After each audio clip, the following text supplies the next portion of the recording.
No child should be responsible for the circumstances of their birth. The place where capability meets opportunity is the place where magic lives. Ken MacLeod is the founder and former president and CEO of the New Brunswick Youth Orchestra.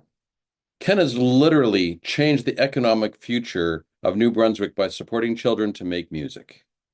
I think I just had the most incredible and definitely longest podcast with a guest, and I truly wish it could have gone much, much longer. My name is Warren Berry, and I'm your host and the founder of Instinctive Solutions. Now, get ready to take a deep dive on the Better the Pond Pondcast with my special guest, Mr. Ken MacLeod.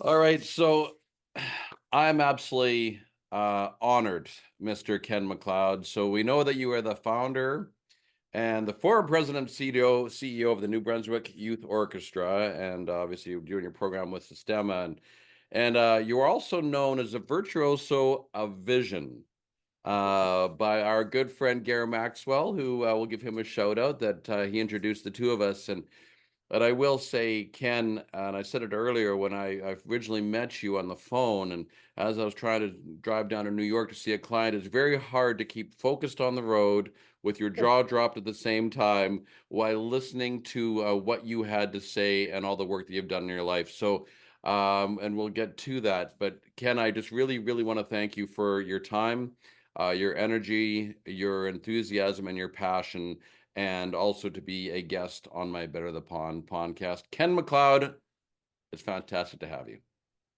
Thank you, Warren. It's a delight and a pleasure. Again, I sensed a whole lot of sort of vision and passion in common. And so I'm really, really delighted to spend some time with you today. Yeah, this is going to be great. And I said to you earlier, I said I'm really hoping this doesn't turn into a Joe Rogan podcast of like 2.5, 3 hours. Well, let's see let's see what happens here. So before we kind of, there's a couple things that I'd like to really know about you, Ken, and get your backstory. But before we do that, can you, is there a story that you might want to share that you could tell the audience about the work that you're doing, about the youth orchestra and Sistema? Yes, there is. There's a lot of stories, but one comes to mind. It's about Billy. Billy was 9 years old. His clothes were old and worn. His hair is disheveled. He's on the stage and about to play with the orchestra, and he didn't have a cello board. It's a device that lays on the floor to secure the instrument.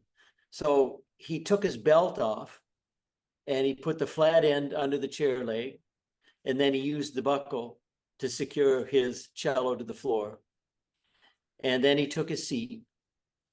And when the conductor signaled, Billy literally threw himself into the music with complete abandon. The moment was exquisite. It's the only way I can describe it. And, Billy was no longer a child of poverty in that moment. Billy and the rest of the kids in the orchestra, transformed themselves in that moment to a place where, and all the rest of us for that matter, where everything is possible. And I would say it was, again, another illustration of the power of music and the orchestra to transform the lives of young people and to give them a better today and a better future. And, since we started Sistema New Brunswick 15 years ago, there are literally thousands and thousands of stories like Billy's that keep us motivated and pressing on. First of all, I love the story. Second of all, just while we're at it, do you know the rest of the story? Is there a story that follows Billy's story to take us into the future from the story you told for the past? Yeah, absolutely. Really, really good question. We're now in our 15th year, and kids begin in our program in grades 1, 2, or 3. And they progress now through 3 levels of orchestra programs: children's orchestras, regional youth orchestras, the provincial youth orchestra. So kids can stay with us from 6 years of age through university. So now in our 15th year, a number of our kids have grown up in our program and have graduated from high schools. And we have kids who are now in university programs in every discipline you can imagine all across Canada. So our kids are now studying astrophysics at St. Mary's, medical science at Dalhousie, linguistics at Memorial, social work at University of Moncton. And for those of our kids who go on in music, the exciting part for us is that they're gaining access to the top music schools in the country with the leading scholarships. So if I were to give you a complete full circle picture, it would be a young fellow who started in our program when he was just 7 years old. He grew up in a home where there was bankruptcy, divorce, abuse. He wrote us a letter once, and in it he said, every day I was either hungry or afraid. It's pretty sobering. He found in Sistema a place that was safe, that was full of joy, where there were positive mentors and role models in his life. He excelled in the music. He was accepted at one of the top music schools.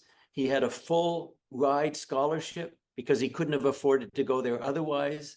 And we hired him in September, and he's a teaching artist today in our program here in New Brunswick. So it's pretty exciting stuff. That is very exciting stuff. And I know that we, I'm sure your crystal ball works as well as mine does. Mine's apparently right now in the shop, but, but if you think about, the being his story, that either I was hungry or afraid, and that's a systemic cycle, is driven through, poverty and those kind of cycles and socioeconomic situations. I'm interested in your thoughts. If as a child that he did not have the opportunity or take the opportunity to go into your program, what do you think the possible outcome might have been versus what is? Yeah. Well, I'll answer, but let me give a little context. Mm-hmm. So the New Brunswick Youth Orchestra has been around since 1965, a long time. Mm-hmm. This is our 60th anniversary year of the organization. For the first 4 decades, it was one thing and one thing only, the Provincial Youth Orchestra. So that would be 70 kids chosen by audition, the best talent in the province. Virtually all of them would have come from middle and upper income families. Mm-hmm. They would be the only ones that would afford, instruments, private teachers, the ability to, support at home, win an audition, and so on. Along the way, I heard about this program in Venezuela called El Sistema. And they were using music and an orchestra as a vehicle for social change in the society, and attracting kids from the barrios and slums of Venezuela. It just inspired me. I had to learn more. I got on a plane, went to Venezuela, and I spent a week there and was completely overwhelmed by what I saw. At the time I visited, they had 350,000 kids every day in their program. Mind-blowing, massive. I visited centers where they didn't even have buildings. They rehearsed under a tree on a sunny day in the outdoors. And yet there was this engagement, joy, sense of purpose, accomplishment, achievement. It was magical to see. And so I started to think about New Brunswick, and my own daughters had gotten into the orchestra, and I saw how great this experience was. And I began to think, why just 70 kids in the entire province? And what about all the kids that are left out? And at around that time, we changed our mission statement. And I would say this was a pivotal moment in the life of our organization. Our mission statement became inspire children and youth to achieve their full potential. Well, that's a social mission. And then it continues through learning and performing orchestral music. And so, you asked, in that individual case, or literally thousands of other kids who've been a part of our program over the past 15 years, as we looked around our communities, this is what we learned. Too many kids are left out of opportunity. Mm. In New Brunswick, 1 in 5 children lives below the poverty line. It's not unsimilar in other regions of the country. And so when kids are left out of opportunity, what we know is that there's a whole cascade of negative consequences. They don't attend school as often. There are more behavior problems. They fall behind academically. Fewer of those kids finish school, and fewer go on to advanced education. And then from there, it's the big 3 that every community faces: higher levels of addictions, mental illness, and homelessness. This is the negative cascade that comes from growing up in poverty. This is not an opinion. This is a fact. Children in poverty become adults in poverty. It's intergenerational. Yes, there are some exceptions, but largely kids who grow up in poverty will follow that same path. I read something the other day which really is meaningful to me, and it's this: no child should be responsible for the circumstances of their birth. Think about that. For no other reason than a child happens to be born into a poor family, they're likely to be on the outside of society for their entire life. That's just not right, and it doesn't have to be that way. Can you say that again for me, please? I got to capture this. No child should be responsible for the circumstances of their birth. Circumstance. Wow. Yeah. That's powerful. I'm writing that down. We tend to, poverty, lack of opportunity tends to be on the fringes. We don't think about it too deeply, but it's tragic that kids who are left out of opportunity, that's the likely path that they will follow. And you know what? Our own self-interest says we need to fix it, because there's an economic cost, not to mention the loss of human talent that's now unavailable to the society. And so there's a huge cost associated with children growing up in poverty and exclusion. There's various forms of exclusion. That's really the big thing. When kids are left out, it's devastating in their life.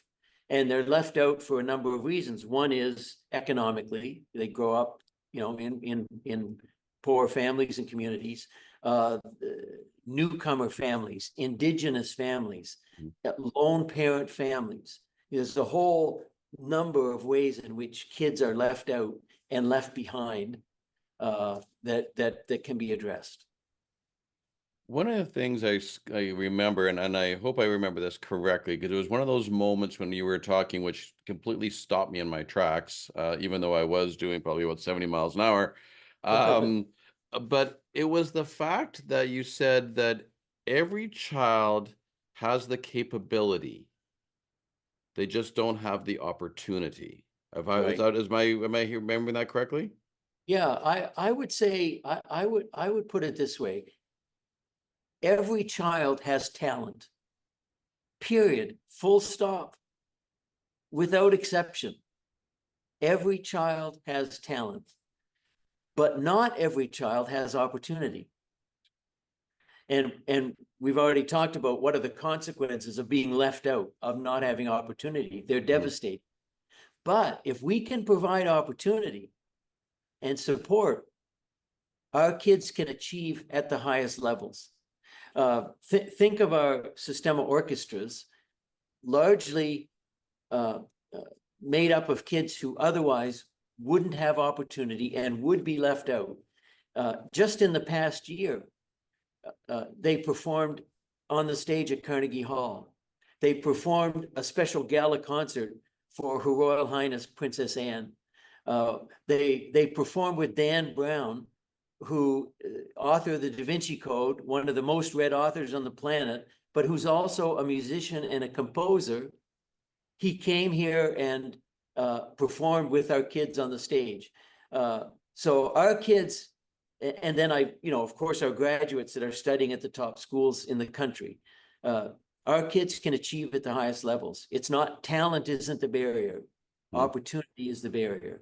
If we can provide opportunity, our kids can achieve at the highest levels. We can compete with any place in the world with the talent that we have in our kids and our families.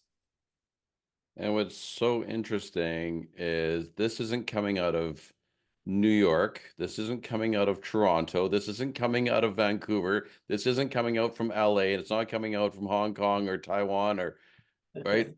Yeah, It's exactly. it's coming out of New Brunswick. Yeah, and so when we started the Sistema program in 2009, we started with 50 kids and one teaching artist, one professional musician on our staff team. And we now have 10 locations in New Brunswick. We're about to open our 11th location in the new year. We have 1,300 children and youth in our program every day. We employ 65 professional musicians on our staff team. We're the largest employer of artists in Atlantic Canada, and we're the largest youth music program in the entire country. So it's pretty exciting stuff. And, those are facts and figures. They're meaningful, but of course, the biggest part are these kids and their genius, their capacity, their potential, and that's being realized. They're literally being inspired to achieve their full potential. I love it. Now, on that note, I could actually go on all day, Ken, but here's where I want to take this. Where things might move around a little bit, but I do want to sort of naturally get into my next question, because what I'd like to know is about you. And I mean, I think that this kind of capacity, this kind of program, this kind of I'm going to say genius, right, is not for the faint of heart. It is not for somebody who thinks this is just a good idea. This is somebody who's had a passion and a drive and a love and a care for something so much bigger than themselves. And I think that clearly kind of wraps up who you are. So on that note, Mr. Ken MacLeod, what I'd like to know is, what got you from being a gosling? So this is like going back to my metaphor, right? Where did you get hatched? Where did you start life? Yeah. Right. To when did you leave the nest? Where did you go from there? Right. Either you got kicked out or you might have got the shove to learn to fly on your own. Who knows? Right. And, and obviously we've kind of wrapped up a little bit of the piece of what you're doing today. And I want to come back into that a little bit in the podcast, but I would like my listeners and even for myself to know a little about you. So Ken MacLeod, what's your backstory? I just when you said about being hatched, it brought a memory to my mind. And so I'm going to go way back to start. And, my mom and dad, we grew up in a poor, in a modest environment. My dad was a laborer at the CN shops. He worked 2 night jobs just to make ends meet. So there was a work ethic that I learned from my parents. and also the idea of doing your best every time. My father used to say, if you're not going to do it right, don't do it at all. It was never a choice not to do it at all. Just saying. but there was this environment that said, put your all, put your everything into it, do your best, and that was very important. My career has been very varied. And I would say the work that I've done in growing and developing this program has required every bit of my past experiences. So I almost look back and say, all of that was for this moment, over this past 20 some years. And I started my career as a biologist and did research, published papers in scientific journals. The university asked me to become their development director. And again, that may not seem so unusual today, but in 1985, fundraising as a profession didn't exist in Canada. So as a yardstick, hospitals were just beginning to ask private citizens for fund support. And so here I was, a biologist. There was no department, no staff, no program, and they asked a biologist to jump in with both feet, which I did. And so I learned a lot through that experience. Then two things happened. I was elected to the legislature, so that in Frank McKenna's third term in New Brunswick was an awesome and wonderful experience. And also the year I was elected, I founded a fundraising and communications consulting company.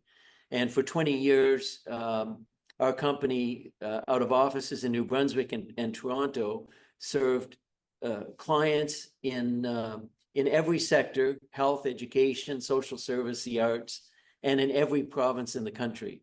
And so I got a lot of experience at, from conceiving of an idea to developing plans to raising support to building programs. So those were the things in my past that all contributed to my work with NBYO and Sistema. So what happened in 2009, my daughter auditioned and got into the orchestra.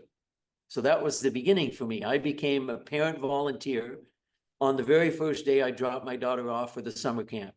And then I became a board member and board chair and CEO. I learned about El Sistema in Venezuela and took a plane trip for a week to see it.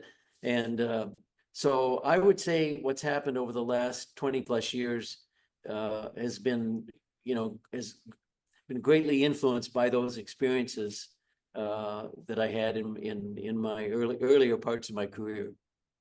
I have a couple of questions for you. I want to take you back a little bit. I mean, you talked a lot about your dad being a laborer, right? He had 2 night jobs working for CN. He was obviously from that era to work hard, do it well. I think we all kind of experienced that for us and our generation. Yeah. What about your mom? Yeah, my mom also worked out of the home. So, Oh, yeah. I mean, and that was the age when you got a job, you stayed with it for your whole life. You were just happy to have a job, coming out of the Depression and so on. So yes, both of my parents worked actually, in my, young life growing up at home. So, I saw this kind of work ethic in both of them. And it was a great, example and encouragement to me as well. what did your mom do, if you don't mind me asking? Yeah, she worked various retail jobs, Retail? the China shop at Eaton's and Koreans on Main Street and, different kinds of retail service jobs. And so both those combined, as you said, I'm just sort of trying to recap this up, is that what you witnessed as a young man was just, the hard work ethic, stay committed, do what you need to do and make sure that you did it well. Am I hearing that correctly? Yeah, exactly. So, can you tell me a little bit about Ken MacLeod, the young man? So, just I am absolutely intrigued. When if you look back into your high school years, those formidable years, and you're kind of developing and getting an idea, did you have any idea at that age that you would be where you are now, doing what you're doing? Not at all. I mean, I, I'm leading the largest youth music program in Canada. I don't play any instruments, so on one level, it doesn't make any sense. And I was involved on the sciences and in sports. I played, football, minor football. I played high school football and university football. Hmm. I played basketball in high school. So my whole life was tied up in the science and sport side. So no, I could never have imagined. I will tell you one thing that stands out to me as I think about my early years, and I think it's something all of us can do to help make a difference, is I would hear, and I don't know why this was the case, uh, adults would often say about me that I was a leader. I never saw that. I never understood that. I never saw it for myself, but I would hear that on numerous occasions. I remember in high school, one of the coaches came and said, "We want to sponsor you to go to the youth leadership camp this summer." And I thought, like, why? Like me? And I went, and it was incredibly helpful. But a positive word from an adult to a young person can literally transform their life. And so I think, that was important for me. Those people in my life were important. And even though I didn't see it myself, people who I respected and had that positive influence. So I could believe that about myself because someone else did. So if we have a chance, let's encourage young people. Let's tell them, what we see in their life that's special, meaningful, important. It can make a big difference. Oh, I think it's a really huge lesson, and then it's so interesting to listen to you say that because it was one person who believed in you, right? Which you allowed you to believe in you, Yeah, which now look what you're doing now. So it's just a kind of an interesting ripple effect. yeah. The other thing, question I have for you around that piece, Ken, if you look at where you are now in Sistema, and I'm not trying to make this all about you, I'm trying to make it, there's a much bigger picture here. But do you think that you found Sistema, or did Sistema find you? Hmm. That's a really good question. In some respects, I think it found me. Uh, uh, uh, I've always in my life, I've been, I have a meaningful faith life and journey. Uh, there's a particular verse in the Bible that talks about doing justice and loving mercy, and that has stuck with me my whole life. So the idea of, uh, when I think of of acts of mercy, that sort of kindness, compassion, service, Mhm. and a lot of us do that, right? Justice is something else that not so many of us think about or do. It's longer, it's harder. Um, uh, but the thing that's great about justice is it's about not it's not about the symptoms, it's about the prevention. And so Mm. that's what I see we're doing. So when you say, did I find it or did it find me? Maybe it's a little bit of both. Hmm. Uh, but we're doing something that changes the direction of a young person's life to the positive. So they have a better today and a better future. So it's not just about the symptoms of poverty. If someone doesn't have food, they need food. If they don't have shelter, they need shelter. But it's about preventing that path in the first place. And if we can do that, not only do we have the benefit in the life of a young person in the society, economically it's powerful because instead of being a drain on the society, they're a contributor to the society. Mhm. One of the studies we did, an economist estimated the lifetime cost of someone on social assistance is about $800,000. Think about that. Poverty isn't just some benign thing over here in the corner, right? It's costly economically and in human terms. We showed that if in a 4-year period, we can divert just 38 from that path, we would fully pay the cost of our program. Well, we're going to divert hundreds and hundreds, not just 38.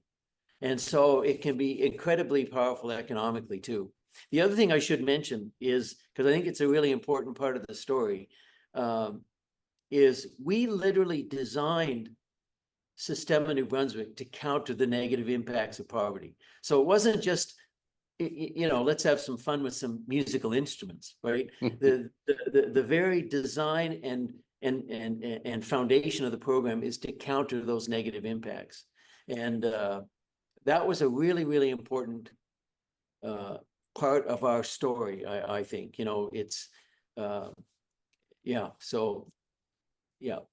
Well, one of the things I remember when we were talking, there were certain moments again when my jaw probably dropped more than it did on most of the occasion. But as long as, in fact, I was kind of hoping I wasn't going to reach the border when I had to get off the phone. But what really made me think, Ken, was just on that piece, right? The economic piece. Really, I'd never looked at it that way before.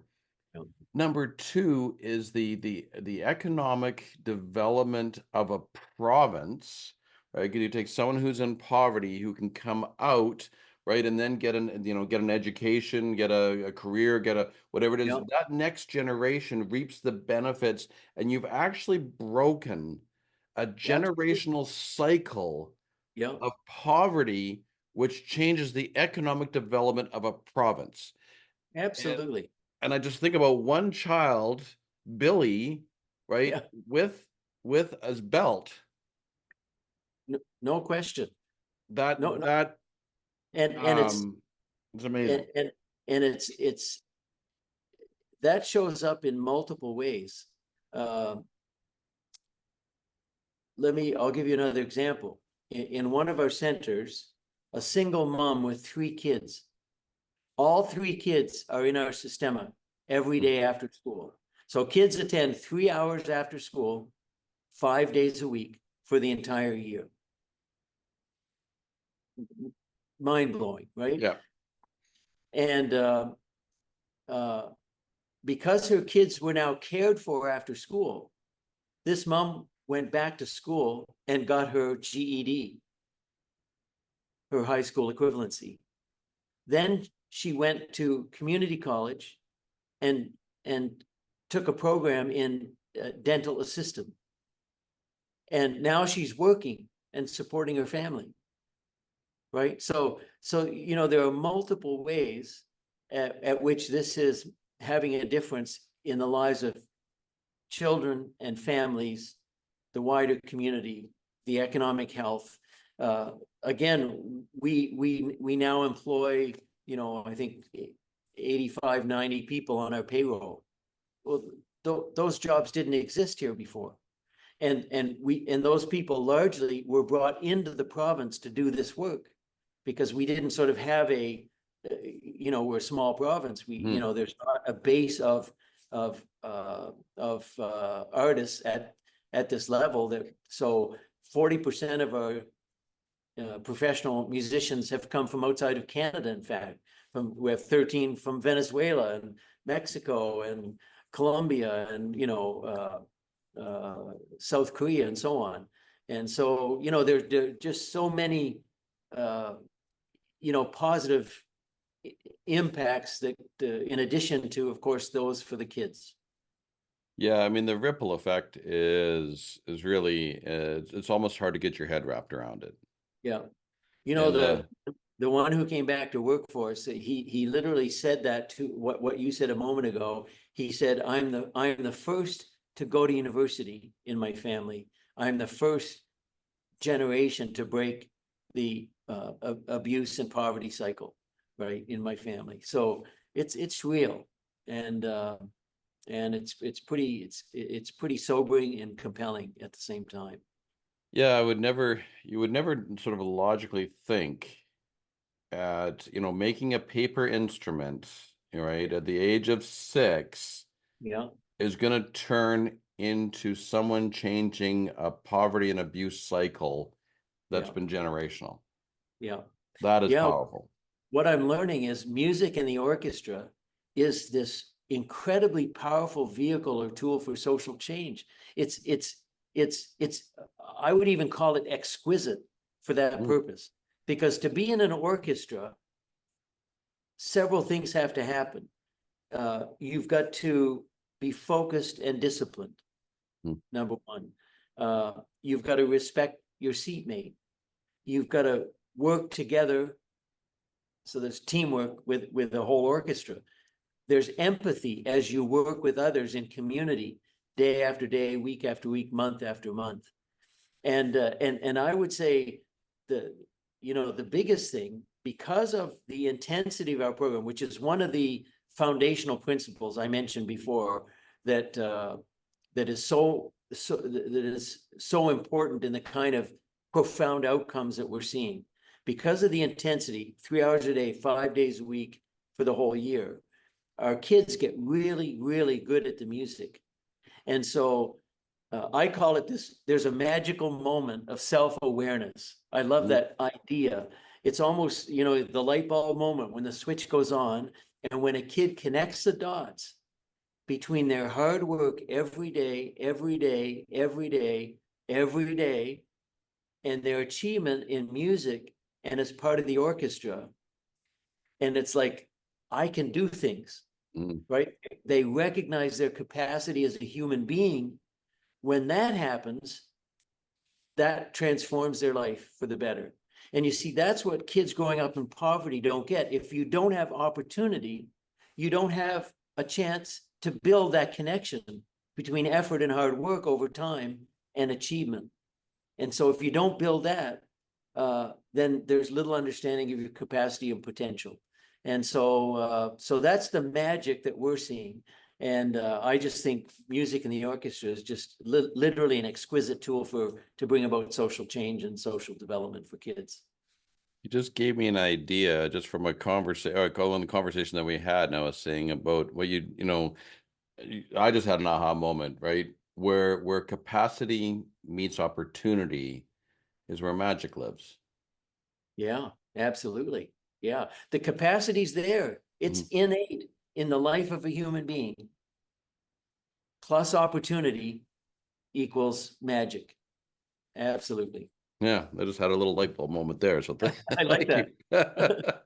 you. I like that. All right. So what I'd like to do now and take this on, so we'll see where this is going to weave today. Because I honestly, Ken, I don't know where this is going to go, but I want to come back to you a little bit because I think just just the work that you're doing, I think needs to be not so acknowledged, but to really understand you and the driver and behind everything is. Can you tell me a story about, a time in your life, right, where your feathers were ruffled? So it can be positive or negative, where you actually were up against something where your feathers were ruffled. And then how did you respond to that?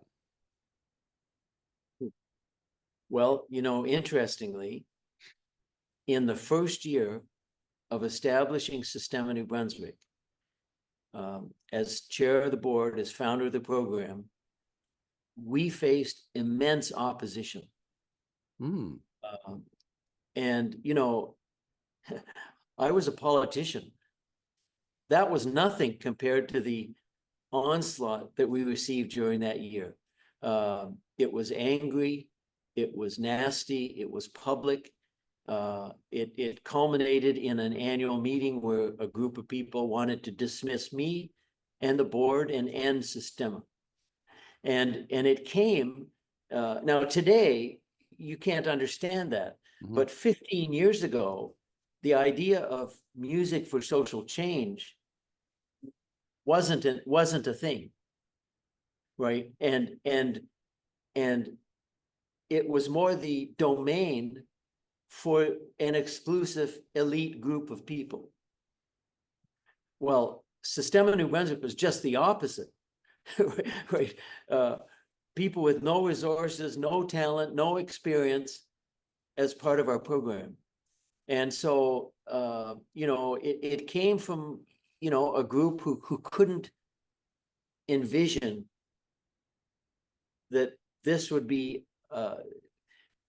I think there was fear that this would take away from the established higher level program for the talented kids in New Brunswick. And of course, the opposite has turned out to be true. I want to tell you a little story about that because it's so much fun. But just to complete this, that was really hard. It was, and it thankfully the board was united. We had a community of interest that had come behind this thing to support it. And we were able to, with each other's support, just say, let's just stay the course. We're doing the right thing for the right reasons. Let's just stay the course. And we did everything we could to communicate with those who had concerns. We had, town halls around the province, so people had a chance to voice their concerns and so on. But we just said, let's stay positive. We're doing the right thing for the right reasons. Let's stay the course. But it was difficult. Yeah, I'd like to unpack that a little bit. I think there's so much there for people to listen to and learn from.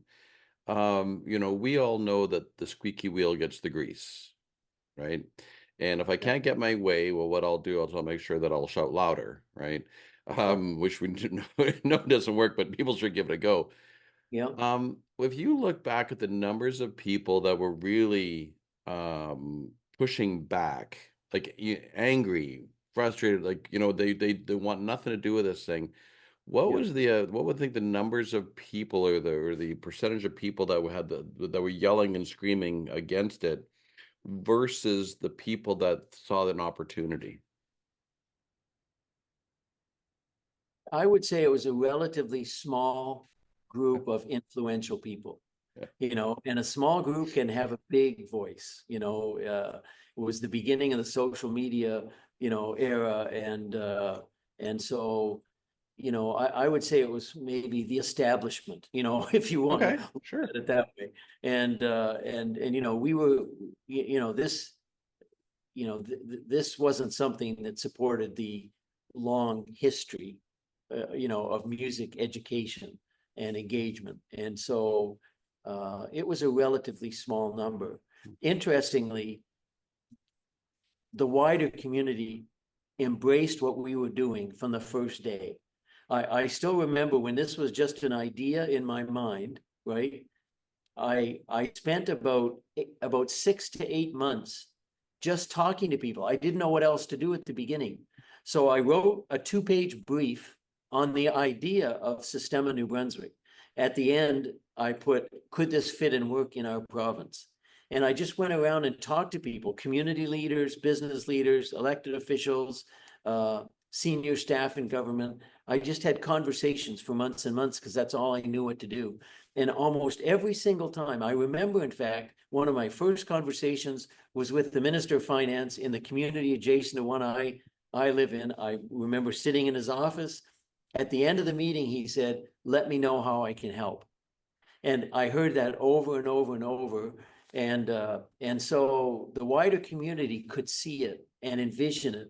And in one way or another, all those people basically said, let me know how I can help. And the really satisfying thing is those who supported our beginning are still supporting our growth and development 15 years later.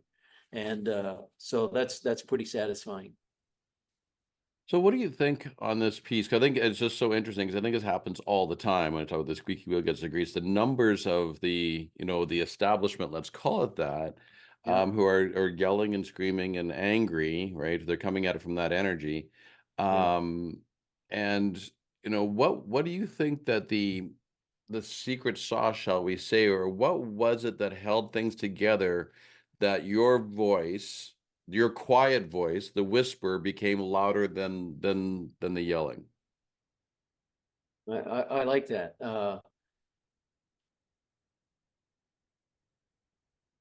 I think one thing is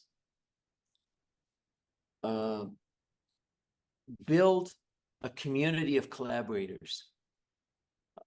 I think that's been the most important thing we've done as I look back. So, when this was an idea, right? Yeah. I spent months talking to people, right? And then at a certain point, I drew up a draft plan for a 1-year prototype. And then I went back to see those people. Said, I've had a bunch of conversations. Here's what it would look like in year 1. What do you think? I'd get feedback, input, make edits, changes, so on. And all along the way, people are self-identifying, right? They're literally helping they're collaborators helping to create something meaningful, good, and important. And I've done that at multiple times along this 15-year journey. So after the first year, then I created a 4-year plan. And the 4-year plan was to go from 1 center and 50 kids to 4 centers and 450 kids. It was a big jump. So I took my 2-page handwritten notes and I had some meetings. I drew a draft plan. I went back and had some more meetings. And then we see the budget. It was, instead of 150,000, it was going to be 1.8 million. Big jump, right? And so, I would go and say, would you join our team? Would you be on the cabinet to help raise these funds? And people want to, because they've been part of the journey to create the plan, and they're personally invested. So I think build a community of collaborators is a really important idea. And then I have a mantra that I followed most all my life. It's kind of simple, but it's really important, and different people express it in different ways. But for me, it's I'd say community of collaborators, and then it's do things, be seen to be doing things, and leverage everything all the time for maximum impact. So do things, be action oriented. If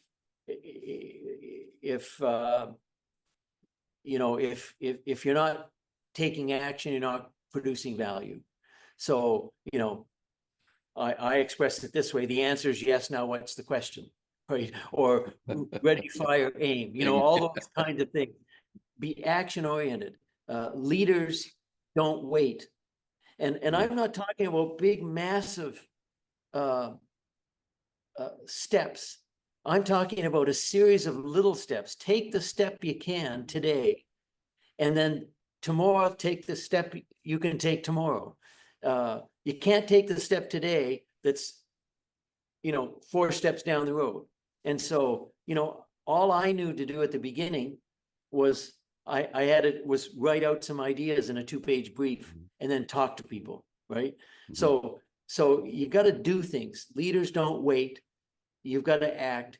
And these series of little steps will magnify themselves into exponential change over time.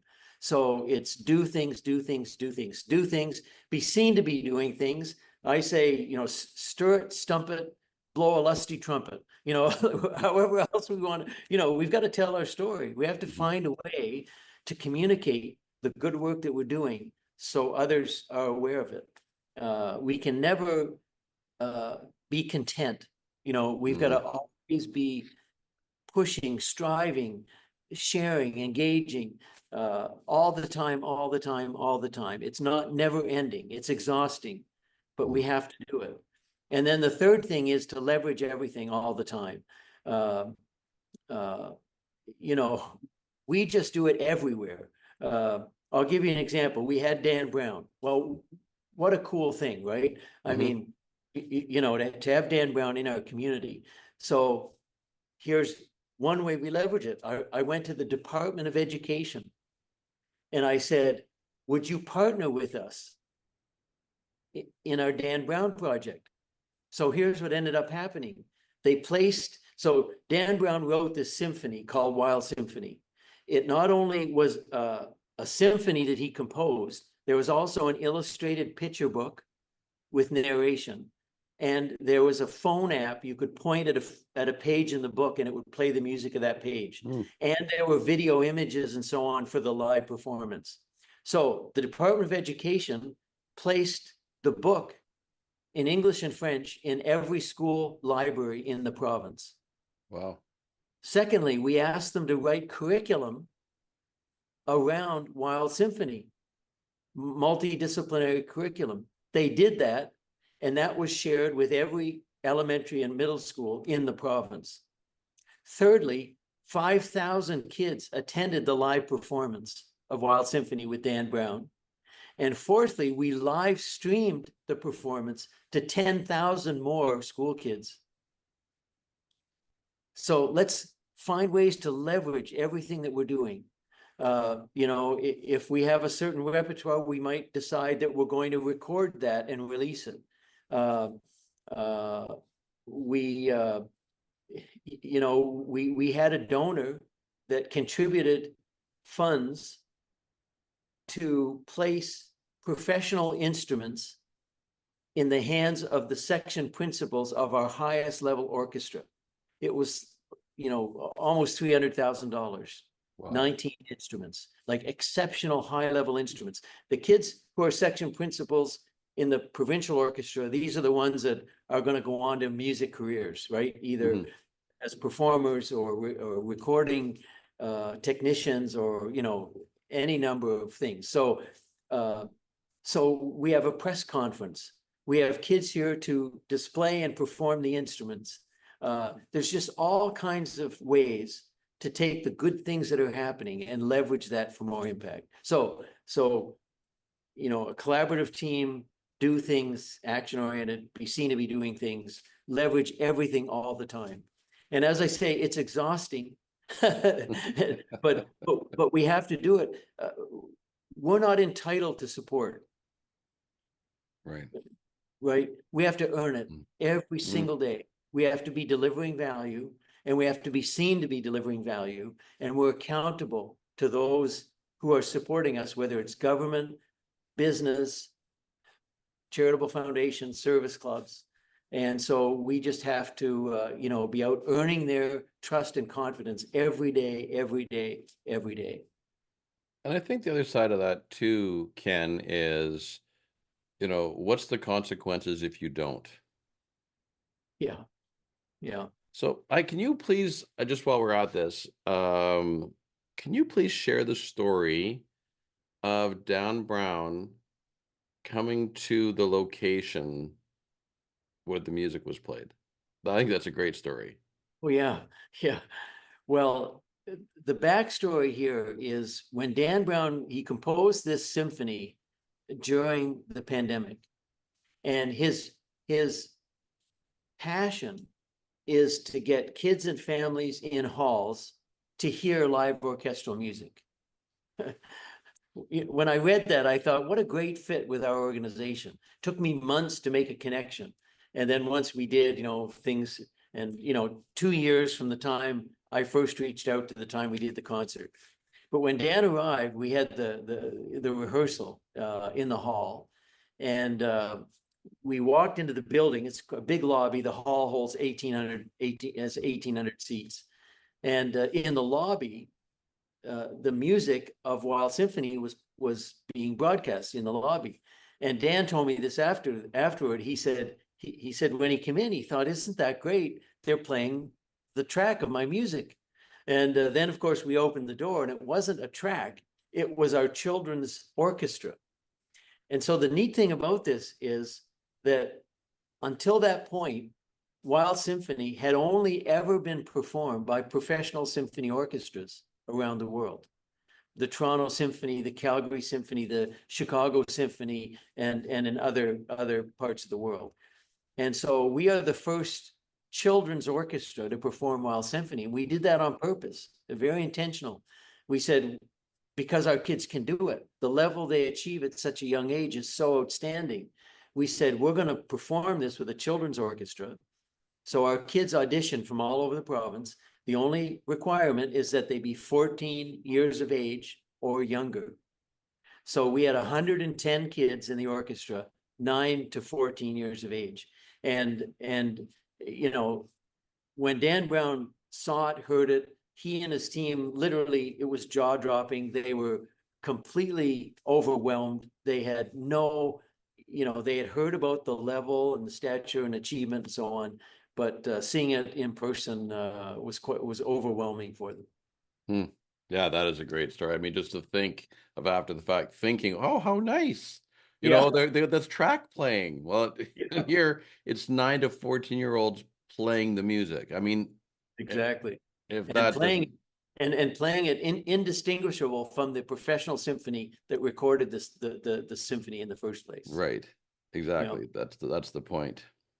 you know. So excellent. So my next question, I've never asked this question this way before. So, you know, the question is, and I use my metaphor that geese fly with 71% more efficiency flying in the V formation than they do flying solo. That's my metaphor.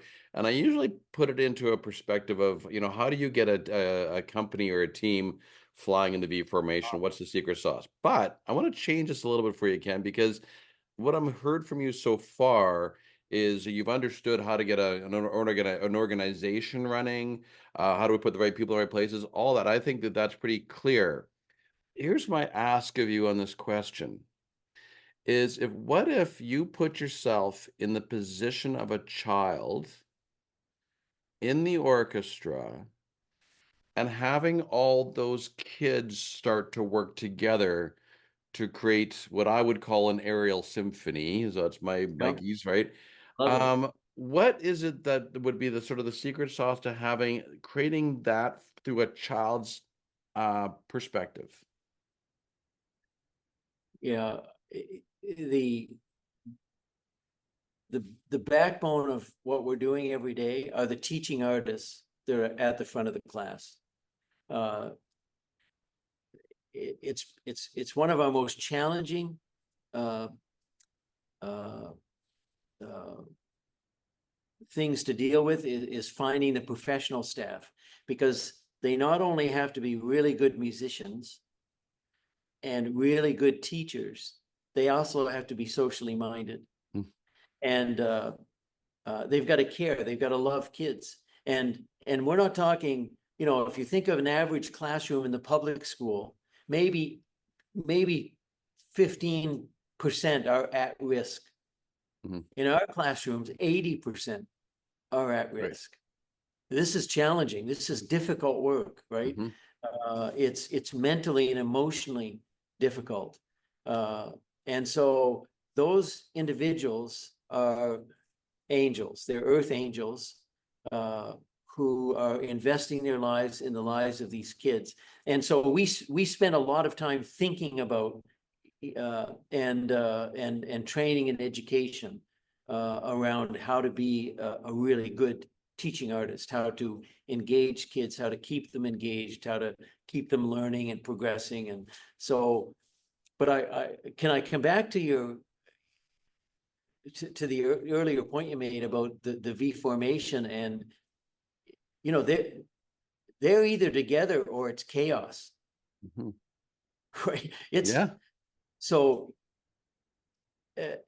around the fourth year of our program, you know, in the first few years, I would do the mission talk at the beginning of the year, you know, so and then I wouldn't talk about it again for the rest of the year. And you know, I began to notice that if people remembered to talk to the end of the day, we were lucky. Let alone the end of the week or month or first trimester or the first time a hardship comes by, Right. right? Yeah. That disrupts things. So the mission talk once a year just wasn't going to cut it. And I started to think about our organizational culture. And if I'm pointing to what, you know, I think it's one of the most important things that we did in the early part of our program. Every organization is going to have a culture. period. Mhm. It'll either be accidental or planned. That's it. There's no other option. There will be a culture, it'll be accidental or it'll be planned. So I started to think about how to create an intentional culture in our organization. And I think that because when you, especially in an area like music, first of all, we've got instructors from multiple countries around the world, various kinds of education, backgrounds, points of view, ideas about how to engage with kids, how to engage with colleagues, so many differences. How do we ensure that everyone is aligned and moving in the same direction? Because if we can do that, we can do something powerful, right? Mm. So, I mean, long story short, we created, and I'm going to pull something out of my wallet to show you. So we created something called the, I don't know if you can see that. It's called the NBYO experience. Okay, yeah. So instead of talking about organizational culture, that's kind of technical, and, we said, what is the experience we want for our kids? And how do we create culture intentionally? So here are the three ideas that I came up with. Number one is culture is created based on how we think, acting in alignment with how we think, and then sustain that thinking and acting over time. Okay, so how do we think? How can we act in alignment with our thinking? And then how do we sustain that? And that third part is almost like the thumb on the hand. It's the sustaining it over time that's one of the biggest challenges. So for us, how do we think? That's mission, vision, and values. Right. Okay. How do we act? We created two things. One was a motto, which helped describe the nature of our actions with each other and those that we serve. And the other part of how we act, we created a pledge, which were 9 statements. I almost think of it like translating a language. Let's come up with 9 statements that translates our mission, vision, and values into everyday actions. What does that look like? Okay. And so that's how we act. And then how do we sustain that thinking and acting? We came up with the idea of a 20-minute dress rehearsal once a week. So once a week, our teams all over the province come together and they talk about our mission, vision, and values. Someone gives an example of that at work in our program somewhere, and they talk about how it reflects our mission, vision, and values. And then that's the end of the meeting. That's it. It's not a staff meeting. It's solely around mission. So every week we're consciously thinking about our intentional culture that we want to create. And this is what it looks like. I'll just open this up for you. So there it is. Oh, look at that. So there's how do we think? Yeah. Mission, vision, values. And then how do we act? There's our motto. And there's 2 panels with the 9 pledge statements. And then sustaining it, there's the agenda for the 20-minute dress rehearsal. So this has been, I think, one of the most important things we did to help ensure that we are in alignment with our mission, vision, values, with each other, and with the community that we serve. And so think about organizational culture. If you want to be a strong organization, right? If you want to, achieve all that you can, your culture matters, and you got to all be moving in the same direction. Wow. I've never seen anything like that.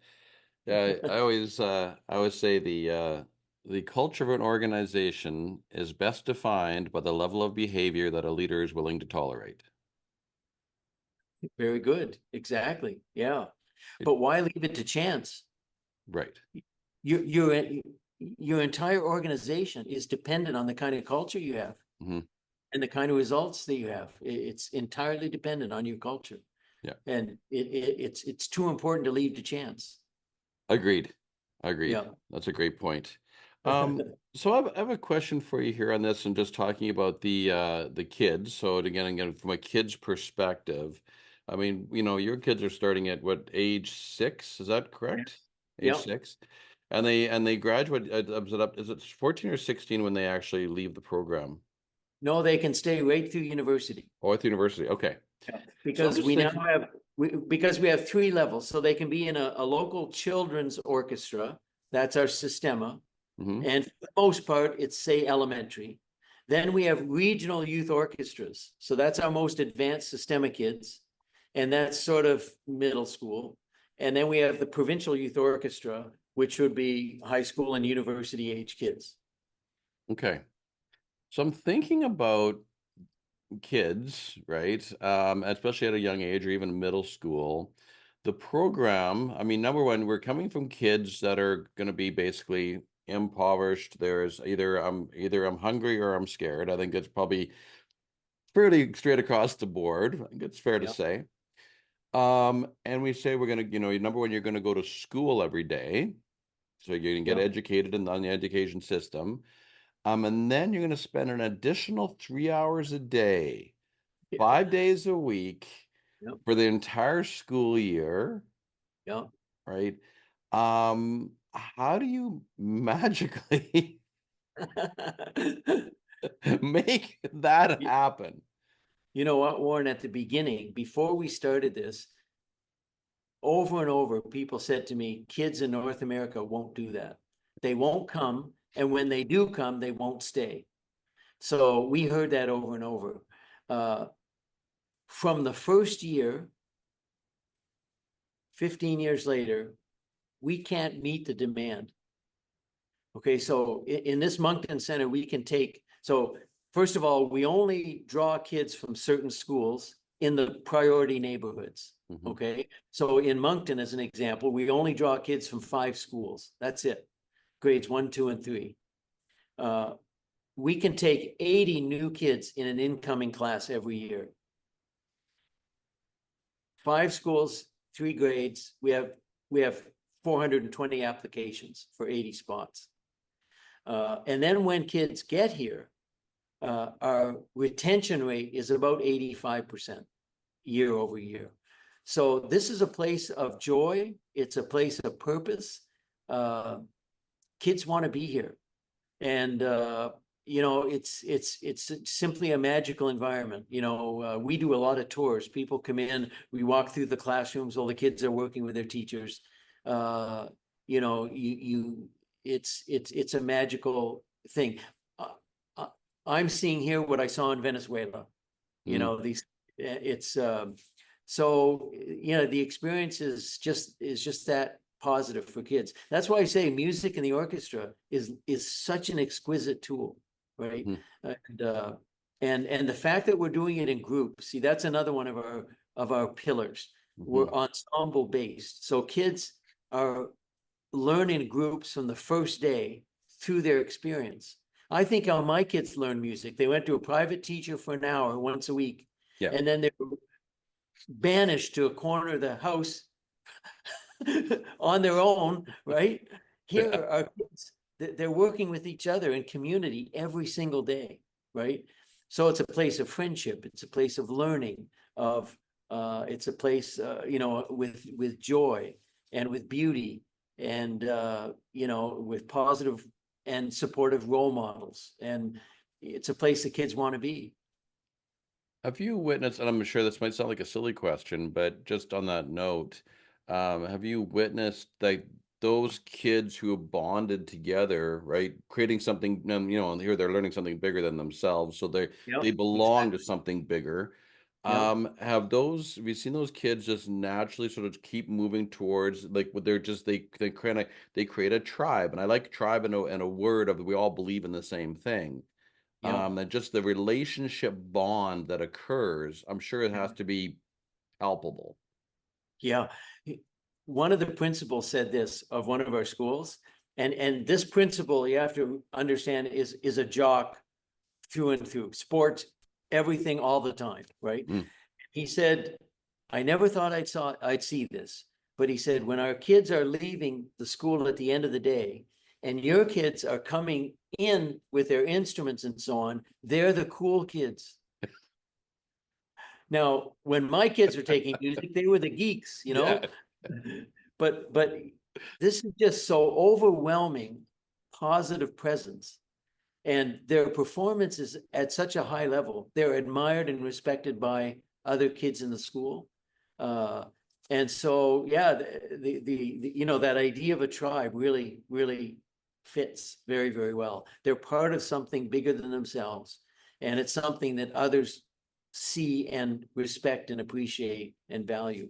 And I've often said, you know, we also have big turnouts to our concerts. And so, you know, I've often thought that, you know, when there's this ruckus applause at the end of a performance, you know, those kids in their whole lifetime wouldn't have had the applause of anybody, Mm-hmm. right? Probably would have been just the opposite, in Mm-hmm. fact, right? So, you know, it helps, you know, paint a picture for how, you know, important an experience it is for these young people and their families. Has there ever been a we'll call it a study, or is there any sort of data that has shown the correlationship between the kids that are in your program um, and their educational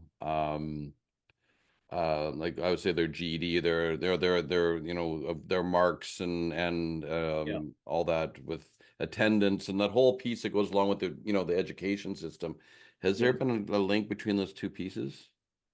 Not enough, no. Early on, the Department of Education did a study, and you know, it showed some very important findings and outcomes. You know, they attended school more regularly, they were better behaved, their academics improved. But we don't have any longitudinal studies. Mm. Uh, we're now working with a pediatric neurologist on quite a major study that looks at some qualitative, quantitative, and they're actually doing some MRI brain studies. Mm. So we've got a study that's a multi-year study that's currently being done, but there's not been enough work on that. We have all kinds of anecdotal evidence, Sure. of course, but it's something that's needed. Yeah. Yeah, and I think we just interesting, you know, it's funny, you know, when I always tell the story when I grew up and I was fortunate enough to go to a high school that had trades in it. So we had motor mech, we had welding, Yep. machining, we had Yep. electrical, we had construction, we had Yep. graphic artists Yep. and welding. So anyway, what I would do, because a lot of like algebra didn't make sense to me, English did not inspire me, Yep. history was awful. I actually failed physics. But Yep. what I would do in school is I would actually literally skip, let's say history or skip English, Yep. and I would go to motor mech Yep. or I would Yep. go to construction. I'm Yep. still in the same school. Yep. I'm gonna get caught. Like I wasn't out smoking dope in the back or smoking in the smoking, you know, whatever the butt lounge, like we used to call it. But I wasn't out getting into trouble. I was trying to fulfill a need of Yep. purpose. Now, when I Yep. look back at it now, I know what I was doing Sure. at the time. I had no idea. Yep. But I mean, I did that myself. I was trying to find a way out where I could feel like I belonged somewhere, that I was Yep. understood somewhere. So I think it's Yep. just so interesting how you're doing this, you know, and it helps me understand why I did what I did, Yep. right? And you're giving those kids a actual. I didn't have a pathway. I was trying to create my own path, Right. Yeah, of right? course. And of course, I got into trouble trying to create Yeah. my own path, Yeah. Right. right? Exactly. Right. Yeah. And I got heck for it, and right. Yep. And you're allowing this or giving these children this path and a direction and Yeah. a future. I think it is Yeah. And we're not trying to create all musicians. You know, right. the whole idea here is they're gaining sort of the attributes and the values they need to have a successful life, right? Right. That's the objective. And, you know, music in the orchestra is the vehicle or tool that helps us do that. Now, I'm delighted, and it wouldn't make sense for us to do this and not have a path to a career in music if they want it. Mhm. So that's possible, right? So we're making sure that we're building the infrastructure needed, the scaffolding needed, should they want to follow that path. But it's not the objective for all the kids. Mhm. Well, as we've talked before, I said one of the things that I'm on a mission to do is help get youth into trades, right? And I find that those kids, right, are Yeah, typically misunderstood. They don't know, they don't have a path. And and yeah, if I say they might want to go into construction as an example, but in construction, there's are you going to be a project manager, or are you going to frame a right. wall? Like Yeah, there's a lot of different paths, and I think there's so much symbiotics of the things that I want to do and what you're doing. And I yeah. think there's so much there to give kids a pathway. It may not be music, Yeah. but the I opportunity. I would say, uh, these four principles that are the foundation for us can fit, but they're really important. The inclusion, that one's pretty we choose to prioritize kids who would be left out economically, newcomers, indigenous, lone parent families. So we prioritize kids who otherwise might be left out. The second one is intensity, the 3 hours a day, 5 days a week. Intensity is a really important idea because it leads to achievement, right? And that's the big thing that kids need to learn. How do you get to achievement? Two things. It's just this simple: effort and time. That's it. There's no other answer to achievement. It's effort over time, right? Right. So kids will learn that if it's an intensive program. But if there's no path to achievement at a high level, Mhm. they're not going to learn what they need to learn. Effort over time. So intensity. The third one is excellence. So we say good enough's not good enough. Mhm. We want to challenge our kids, inspire them to achieve at the highest levels. So it's important. So the performance at a high level is important because they can, right? So we want them to perform at the highest level. And the last one is ensemble based. It's in groups, because from a social development point of view, that's where the magic happens, in groups, right? Right. Because they have to learn to get along, to be empathetic, to work as a team, and be part of something bigger. So all of these things. So I think this model can fit in other contexts. I'm convinced of that. But my encouragement would be, think real hard about those four ideas. They're pretty important. Yeah, absolutely. Oh, God, I love our this is a great conversation. The world gets to eavesdrop on us having a conversation. So I think, typically I go into the space of, what are you doing to better the pond? And I think that's really clear what yourself, Ken, and Sistema is doing to better the pond, and the ripples you're creating. I think it is has really unfolded today. Um, Thank- my next question is, what's one lesson that you've learned along your path? I usually use the word entrepreneur, but I'm going to sort of change this.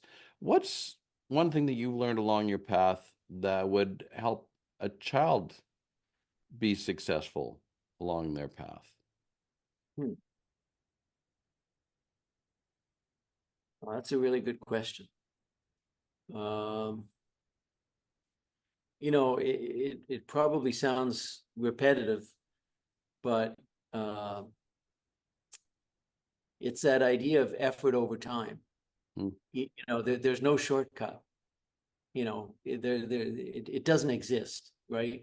There's no shortcut to achievement uh, in your life. It's effort over time, uh, and I guess that's why I like this vehicle so much, because the effort over time isn't a big hardship, because the music is awesome, right? There's beauty in it, and there's enjoyment in it, and so it works so well because it's hard work. Like, Hmm. let's make no mistake, it's not easy, right? They start with an instrument they make out of cardboard, And the next thing they're on the stage playing in a gala concert for Her Royal Highness Princess Anne. So, it's there's a lot of hard work between there and there. And so probably that's the big idea, yeah, good question. Thank you. Okay, I have one last question for you, Ken. If you were standing on the top of a mountain and the whole world was listening to you, what would you say? Wow.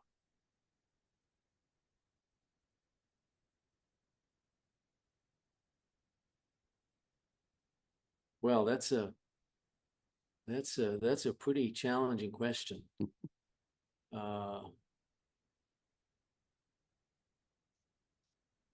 I'd probably come back to where I started, or come to what I began with, this idea of mercy and justice. Hmm. Acts of service, kindness, and compassion are good and important. But there are tremendous injustices in the world. And as a result, people's lives and the society are poorer for it. Hmm. But it doesn't have to be that way. And we can do something about it.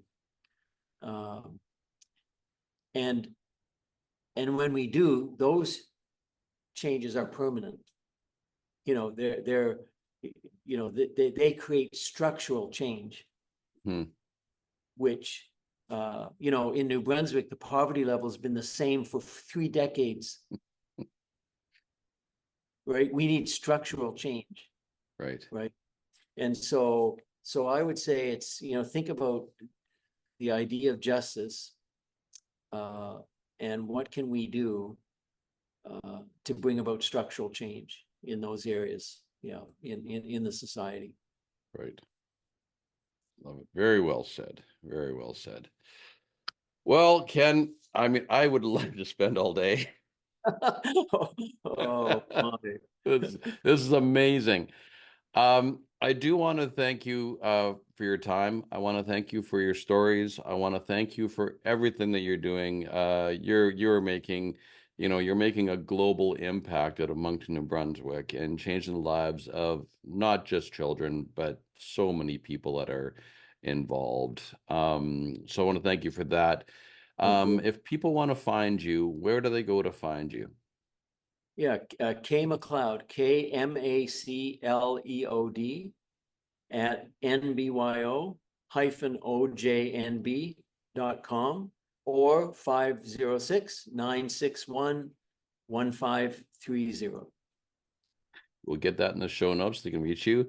And I think, from what I witnessed and things you sent me, I think we should also add in some of the videos and things that are on YouTube of the symphony, and some of the stuff that you shared with me is absolutely, again, jaw-dropping to listen to them. If you had closed your eyes and listened to the music and you opened your eyes, Yeah, you couldn't put those two pieces together. no.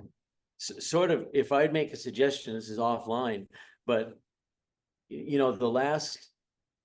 that Tchaikovsky symphony, Yeah. March, like at the beginning of your podcast, play just 20 seconds, beginning at about 8:15 to the end is it's pretty powerful. So just take a segment from there, might be a nice but anyway, your business. So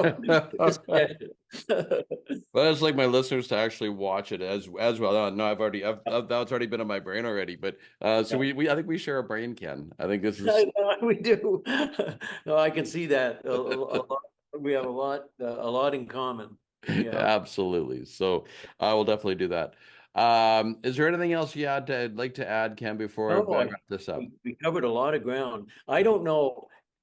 People won't actually listen to all. This is a long session. Do This people actually listen to entire sessions? I do. Joe Rogan didn't become the #1 podcaster by doing I 30-minute guess so. That's segments. true. That's true. Yeah, Right. that's true. If it's Oh, important, if it's yeah, compelling, and if it's yeah. interesting, people will pay attention. Right, yeah. and Yeah. you're worth paying attention to. Well, Warren, it's nice to meet you. I'm glad Gary made the connection, and it's been fun. Yes, absolutely. So will be another shout out for Gary Maxwell, right? So Yeah. you know, there we have it, folks. The virtuoso of vision, Mr. Ken MacLeod, Sistema, making an absolute global impact out of New Brunswick. Ken, it was so amazing to have you. Thank you again for everything that you're doing to better the pond. And this is Warren Barry, and I'm flocking off to take you beyond the pond to better the pond because we're better together. Thank you so much, Ken. Thank you. Bye-bye.